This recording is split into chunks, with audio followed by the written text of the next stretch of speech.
Ay, nako, grabe talaga. Sabi ko nga sa post ko sa Facebook, April, grabe ka na. Tama na. Tama na, April, sumosobra ka na. Grabe ka talaga. Samantala nga mga kapatid, patuloy pa rin pong nagdadalamhati ang local showbiz industry sa pagpanaw ng ating nag-iisang superstar at national artist for film and broadcast arts na si Nora Aunor. Alam po natin na malaking kawalan si Ate Guy sa ating industriya at nagluluksa lahat sa kanyang pagkawala, pero dito po sa shoutout gusto naming i-celebrate ang makulay na buhay ni Ate Guy. So sariwain natin ang magagandang alaalang naiwan niya, hindi lamang na hindi alam ng karamihan sa atin. At isa na nga rito ay ang kilalang makeup artist na si Barbie Rothschild na nakatrabaho ni Ate Guy sa maraming pagkakataon. Sa Facebook post ni Barbie, kinuwento niya, isa sa hindi ko makakalimutang kwentong Nora Aunor ko, yung bulag na nanlilimos sa may kalye ng Katipunan, naka-shades at may saklay, kumakatok sa bintana ng van. Binuksan ni Ate Guy ang bintana at aabutan niya ng pera. Nagulat kami, biglang sumigaw at tinawag ang mga kasama niya na nanlilimos. Hoy! Andito si Nora Aunor! Sabi. Pagsarado ng bintana, tawa ng tawa ang nanay. Hindi pala bulag, pabirong sabi ko. Nay, totoo ngang may napapagaling si Elsa. Nakakakita bigla yung bulag nung nakita ka. Kasi nga naman, hindi totoong bulag, nagbubulag-bulagan lang. Ikaw ba naman di ba, pag bubuksan ng bintana ng sasakyan, tapos makita mo si Nora Aunor, di syempre magtili-tili ka rin ng ganyan, di ba?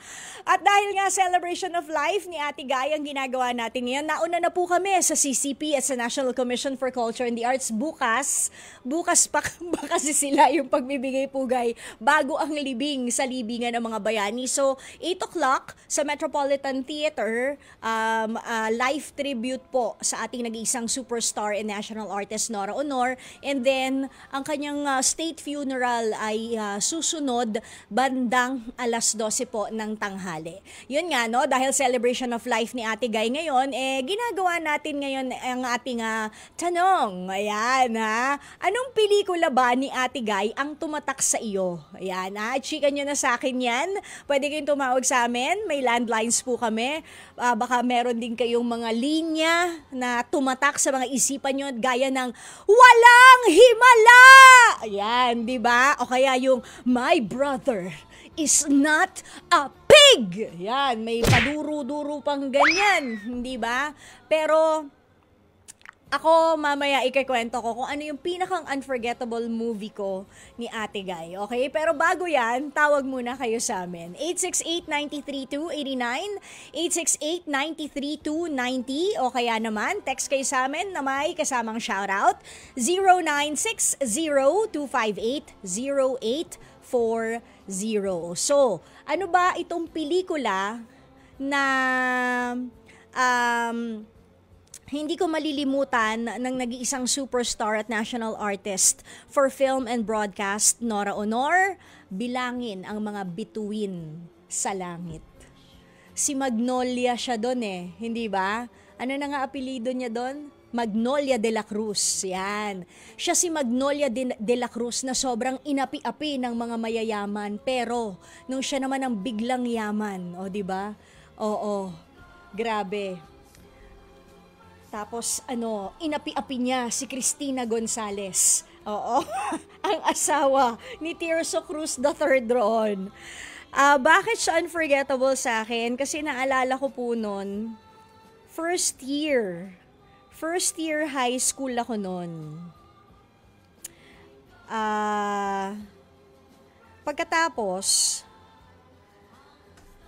yung teacher namin sa Filipino, pinagawa kami ng assignment. Panoorin daw namin ang bilangin ang mga bituin sa langit sa sine. At gumawa kami ng, anong tawag doon? Review tungkol doon. So, ginawa naman namin. Reaction paper. Oo. So, ginawa naman namin. Nanood kaming lahat. Pagkatapos, ang ano pala, ang ano pala nun, ang dahilan is because he was one of Nora Honor's fan. Isa siya sa mga fans na ni Nora Honor. Sobra siyang Noranian pala. Hindi naman namin alam. So yun yung dahilan kung bakit bakit napanood ko at hindi ko makakalimutan ang bilangin ang mga bituin sa langit. Ano na nga yung linya niyang yon? Mamaya maaalala ko rin yung line ni Nora Honor na yan, na yung karugtong na yan na sinulat mo. Kasi inaaway niya dito si si Kring Kring, inaaway niya si Cristina Gonzalez dito sa eksena na yan. Teka, sandali ha. Baka naman nandito. Gusto ko po talaga kasi buo. gusto talaga niya buo no. But anyway, sinaaway niya si Cristina Gonzalez dyan. Tapos along with the mga naunang lines, ang sabi ni Nora Honor, aso lang ang hindi nakakakilala kay Magnolia de la Cruz. Ganon. Grabe, 'di ba? So yan. Kayo, baka meron din kayong mga linya na tumatak, 'di ba? Mula sa mga pelikula ni Nora Honor, Bona, 'di ba? Okay din 'yon. Si Philip Salvador 'yon, 'di ba? At saka si Nora Honor yung Bona, na grabe, pinaliliguan pa niya talaga si Philip Salvador. Ang laki-laking mama, pinapaliguan niya, pinag-iinit pa niya ng tubig. Sa pelikula to ha, baka yung mga nakikinig dyan sabihin sa totoong buhay. Sa pelikula to. So ayan, maraming magagandang movies ang